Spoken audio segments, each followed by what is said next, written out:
Oi, gente. Pois é, o presidente Jair Bolsonaro extinguiu 14 mil cargos efetivos da administração pública federal.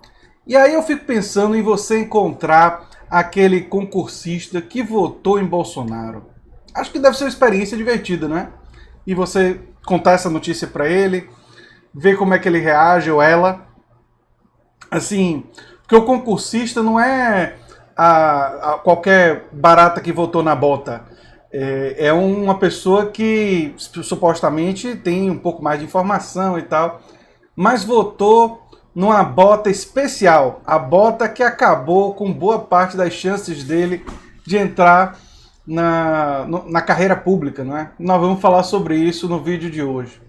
Se você chegou agora, o canal é a Nova Máquina do Tempo, eu sou André Teixeira Jacobina e tem links das nossas redes sociais e o nosso Apoia-se no comentário fixado. Inclusive foi a apoiadora Carol Mercante que deu a dica desse decreto, né? Mandou uma reportagem, mandou o próprio link oficial, né? E eu fui atrás da reportagem e a gente vai falar sobre isso no vídeo de hoje.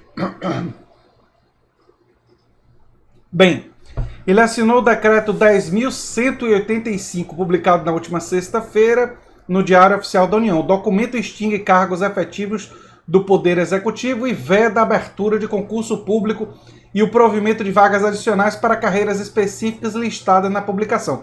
E eu não vou listar todas porque a lista é enorme. Quem quiser ver, dá uma olhadinha na lista. Eu vou colocar o link no comentário fixado no final, onde eu sempre coloco as fontes. Mas eu não vou ler todas, porque é muita coisa. Mas tem comunicador social, desenhista, fotógrafo, jornalista, programador visual, publicitário, relações públicas, enfim. É muito grande a lista. De acordo com o decreto, ficam extintos a partir de 26 de fevereiro de 2020, no âmbito da administração pública federal direta, autárquica e funcional, os cargos efetivos vagos e que vierem a vagar nos órgãos listados na publicação. As carreiras citadas são regidas pela Lei número 8.112, de 11 de dezembro de 1990. Além disso, ficam vedados a abertura de concurso público e o provimento de vagas adicionais em quantitativo superior ao estabelecido em edital para os cargos constantes do anexo 3 da publicação. Também não vou ler o anexo 3. Seria muito enfadonho para vocês eu ficar lendo essas coisas. Essa proibição já está valendo desde sexta-feira, dia 20 de dezembro, esse mês. Ao todo, a portaria prevê a extinção de 27.611 cargos efetivos a partir de fevereiro. No entanto, até o momento, 13.384 postos estão ocupados. Dessa forma, 14.227 cargos já poderão ser extintos na data prevista, porque já estão vagos, né? E aí, enfim, vocês já imaginam o que é que vai acontecer na sequência, não é?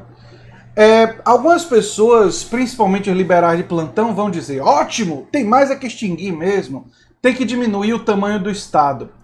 Essas pessoas talvez não saibam, e eu vou colocar um material sobre isso, que o Brasil, em termos de quantidade de funcionários públicos, para o tamanho da população e tudo mais, o Estado brasileiro passa bem longe de ser grande.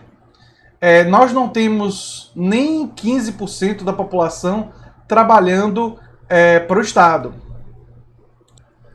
Voltando a falar sobre o tamanho do Estado, eu estou com dados aqui em relação ao Estado brasileiro para provar para vocês que o Estado brasileiro não é grande em termos de funcionários públicos.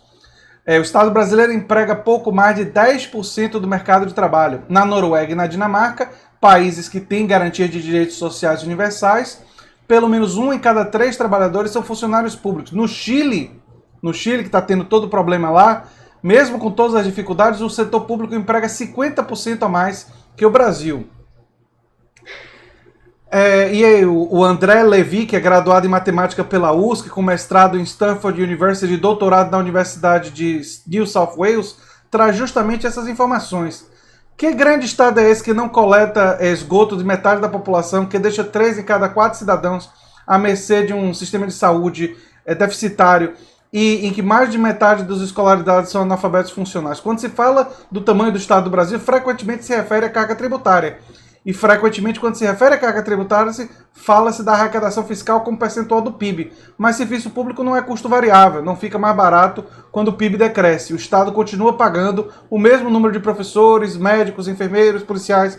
Falar da carga tributária como percentual de PIB é como colocar aluguel da padaria no custo do pãozinho.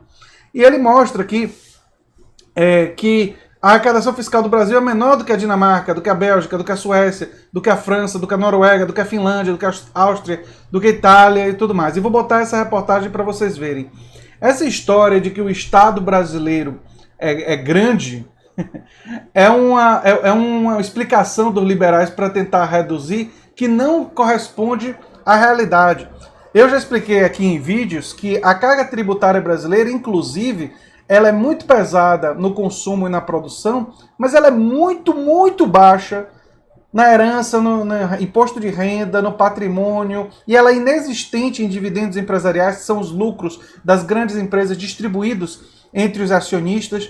Ou seja, essa história de que o Estado brasileiro é grande uma grande de uma falácia. É uma dessas mentiras que são repetidas muitas vezes e que pessoas com pouco nível de informação acabam acreditando nesse tipo de coisa. A verdade é que o Estado brasileiro, se nós usarmos como métrica número de funcionários, pessoas trabalhando para o Estado brasileiro, perto dos países que têm constituições que garantem direitos sociais, o Estado brasileiro é muito pequeno. Se nós olharmos para a nossa carga tributária, nós veremos que o Estado brasileiro é muito desigual, injusto. Tem uma forma de tributação excessivamente regressiva. Essa história de que o Estado brasileiro é grande é um grande equívoco. Isso sim. E agora ele está ficando ainda menor em termos de número de funcionários em áreas que são necessárias, que têm valor, né? Agora, eu fico pensando, gente, vocês imaginam encontrar um concursista, eu falei isso no início do vídeo, né? Aquela pessoa que estuda para concurso e que é classe média e que votou em Bolsonaro, imaginando que Bolsonaro iria tirar os cargos de indicação e que talvez colocasse concurso público. Vai ser uma coisa divertida encontrar essa pessoa hoje, não é? E dizer, sabe aqueles concursos que você estava estudando? Haha, não existem mais. O seu mito tirou o seu emprego. Desculpe o humor meio negro, mas e não há nada de racismo em falar em humor negro, hein? Por favor. Olha o excesso do politicamente correto. Mas eu acho que a gente tem que ter um pouco de humor diante disso e também a gente tem que reconhecer que isso é uma fase. O que nós vivemos hoje é um momento da nossa história. E quase tudo que está sendo feito pode ser revertido no futuro. Eu não gosto daquele fatalismo, dessas pessoas que dizem, quero sair daqui e tudo mais. Gente, então, se você quiser e tiver a oportunidade de viver em outro país, é uma escolha sua. E eu não vou nem condenar nem elogiar. Para mim, é uma decisão estritamente pessoal. Mas eu quero dizer para as pessoas que aqui estão que isso pode ser revertido no futuro, que nós podemos construir um estado de bem-estar social no futuro. Eu sei que hoje parece difícil ou quase impossível, mas a política, e aí eu falo como historiador, a história, o estudo histórico da política mostra que cenários mudam, que perspectivas mudam, que as coisas podem mudar, como podem se agravar. Não existem garantias na história. E o que vai acontecer depende fundamentalmente do que nós vamos fazer, das ações que nós realizamos cotidianamente. E é isso que eu tinha para dizer sobre esse assunto. Se você gosta do que eu faço aqui no canal A Nova Máquina do Tempo, eu peço que você se inscreva, dê um like, compartilhe e quem sabe se torne um apoiador do canal, como a Carol, que deu essa excelente sugestão para o vídeo aqui no dia de hoje, não é? E divulgue o nosso material. Ajuda bastante. Tchau, tchau.